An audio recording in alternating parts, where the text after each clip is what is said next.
All right, so we're going to go through how to create your typographic portrait. So a few things you should already have done first of all. The first thing that you should have finished is the picture of yourself, okay? And then also you need to, somewhere on in your Google Doc, you should have your text, okay? So all the words that we've already talked about and we've already put together.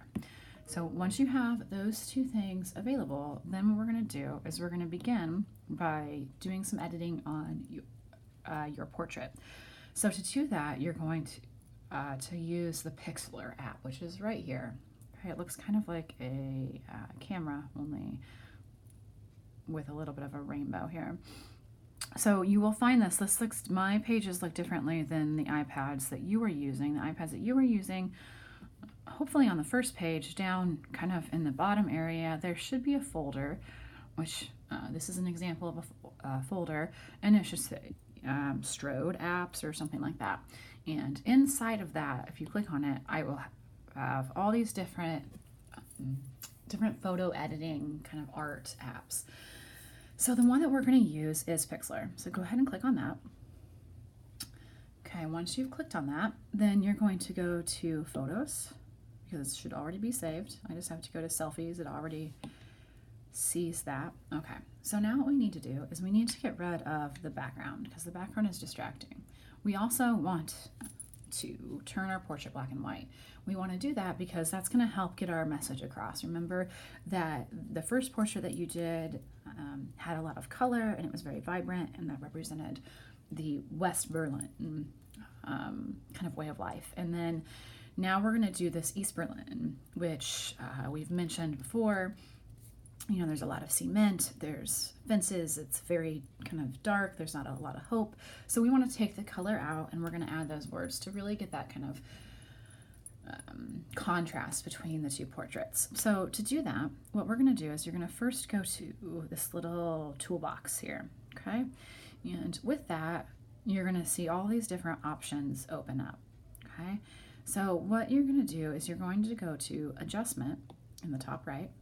And here we're going to be able to change it to black and white. There's lots of different ways to do this.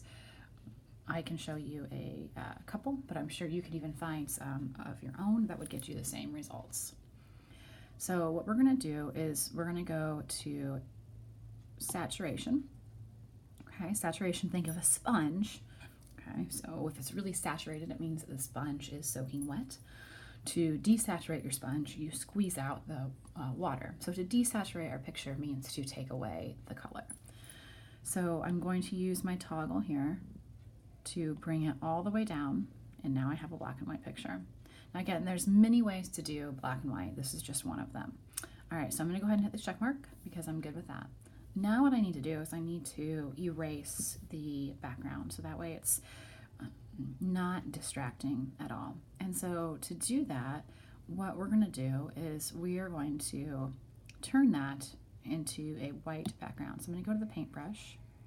Okay, I'm going to go to Doodle.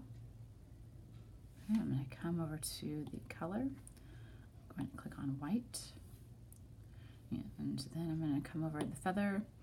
It's not so important. That would kind of phase it out. We don't want it to be really phasey. Phasey meaning like it's going to be fuzzy. Sorry. And then the size, I'm going to go ahead and make mine really big.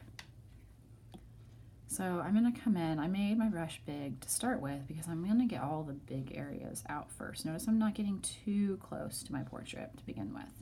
Okay, now just like when we did the silhouette drawings and you were cutting out, there are certain things that you don't have to include. So like all of these wispies up here in my messy bun, I'm probably going to get rid of. I'm also probably going to get rid of my hair stick here because that just won't make a whole lot of sense in the picture. So, all right, I've gone through and I've gotten rid of a lot of the big space. So now what I'm going to do is I'm going to come back to size, which I'm already selected on because it's highlighted in a different color. And I'm going to take the toggle and I'm going to bring it down, okay? And, whoops. So erase that. Okay, all right, see what happened? So you can choose if you make a mistake, you hit the eraser button and you can erase that layer that you just added, which is good to know. Okay, we want to go back here. All right, so I'm going to come in now with my smaller brush, and this is where you want to be really careful and have a soft hand. Okay, knowing though that if you make a mistake, you can just go back in with that eraser tool.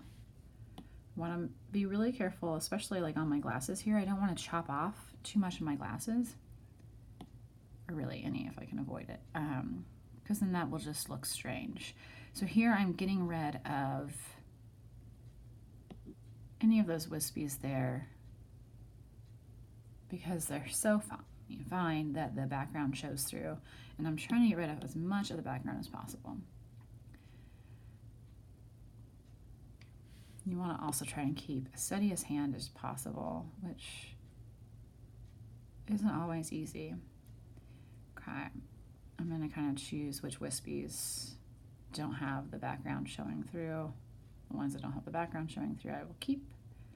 The ones not. Now notice I'm going with the contour of my hair, so my hair kind of bubbles up like that. I'm going to go ahead and keep that because it makes it look more realistic. I know it kind of feels strange, but also if we erased it and I just did a nice smooth head, that would also look very strange because that's just not natural. So I'm going to go ahead and leave those bumps in. All right, almost done here. Okay, perfect. Okay, so once you're done, go ahead and double check, make sure everything looks good, and then I'm going to check mark it. All right, now I'm done. So that's all the editing that we need to do in this program. So we're going to hit done, and you're going to save your image, and that's going to save it to the camera roll. Okay. All right, so now we're done, and you can just go back to the up button there, and that takes you back to the center. All right, so now what we're going to do is move on to the next process.